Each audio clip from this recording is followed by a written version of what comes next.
الحمد للہ رب العالمین والعاقبۃ للمتقین والصلاة والسلام علی سید الانبیاء والمرسلین اما بعد فاعوذ باللہ من الشیطان الرجیم بسم اللہ الرحمن الرحیم الصلاة والسلام علیک یا رسول اللہ وعلی آلک واصحابک یا حبیب اللہ۔ محترم سامعین، السلام علیکم ورحمۃ اللہ وبرکاتہ۔ خوشی کا تعلق انسان کی سوچ سے ہوتا ہے۔ عموماً انسان جن چیزوں کی خواہش اور تمنا کرتا ہے ان کے ملنے پر خوش ہوتا ہے، جن چیزوں کی طلب نہیں ہوتی اس کے ملنے پر خوش نہیں ہوتا۔ لہٰذا ہر کسی کے لیے ایک ہی چیز کو خوشی کا سبب نہیں بنایا جا سکتا۔ کوئی دنیا کی چیزیں ملنے پر خوش ہوتا ہے تو کوئی نیکی اور بھلائی کا موقع ملنے پر خوشی پاتا ہے۔ اب یہ انسان پر منحصر ہے کہ وہ اپنی خوشی کس چیز کے ساتھ وابستہ کرتا ہے۔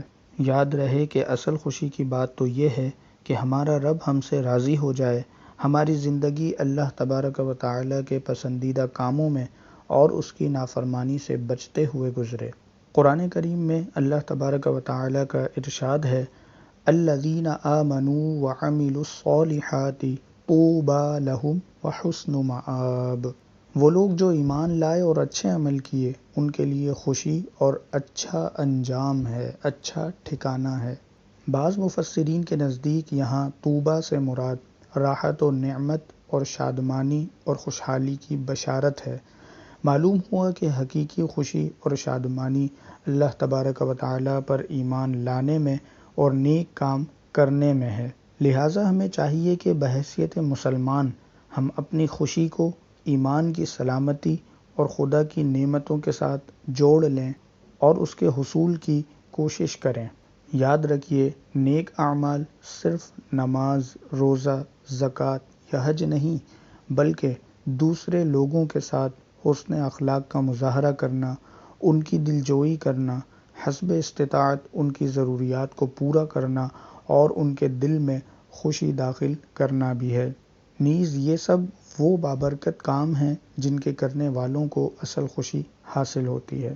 نبی پاک صلی اللہ علیہ وآلہ وسلم کا فرمان ہے کہ جو کسی مومن کے دل میں خوشی داخل کرتا ہے، اللہ تبارک و تعالیٰ اس خوشی سے ایک فرشتہ پیدا فرماتا ہے جو اللہ کی عبادت کرتا ہے، اس کی حمد کرتا ہے اور اس کی توحید کے بیان میں مصروف رہتا ہے۔ جب وہ بندہ اپنی قبر میں چلا جاتا ہے تو وہ فرشتہ اس کے پاس آ کر پوچھتا ہے، کیا تو مجھے نہیں پہچانتا؟ وہ کہتا ہے کہ تو کون ہے؟ تو فرشتہ کہتا ہے کہ میں وہ خوشی ہوں جسے تو نے فلاں کے دل میں داخل کیا تھا۔ آج میں تیری وحشت میں تیرا جی بہلاؤں گا، تجھے تیری حجت سکھاؤں گا، تجھے سوالات کے جوابات میں ثابت قدم رکھوں گا، میں تجھے محشر کی بارگاہ میں لے جاؤں گا اور تیرے لیے تیرے رب کی بارگاہ میں سفارش کروں گا اور تجھے جنت میں تیرا ٹھکانہ دکھاؤں گا۔ تو معلوم ہوا کہ دوسروں کے دل میں خوشی داخل کرنا، ان کی دلجوئی کرنا، غمخواری کرنا، جائز مدد کرنا، مشکل کو آسان کر دینا، یہ سب اچھے اور نیک اعمال میں سے ہے۔ اس سے دنیا میں بھی خوشی، راحت اور سکون ملتا ہے اور آخرت میں بھی بھلائی ملتی ہے۔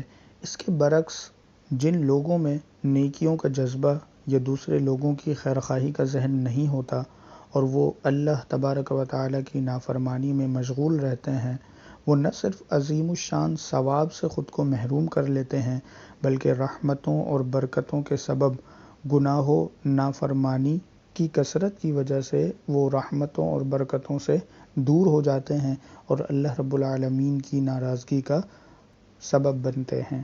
اللہ تبارک و تعالی ہمیں اپنی اور اپنے پیارے حبیب صلی اللہ علیہ وآلہ وسلم کی حقیقی محبت اور رضا عطا فرمائے۔ آمین بجاہ النبی الامین، وآخر دعوانا ان الحمد للہ رب العالمین۔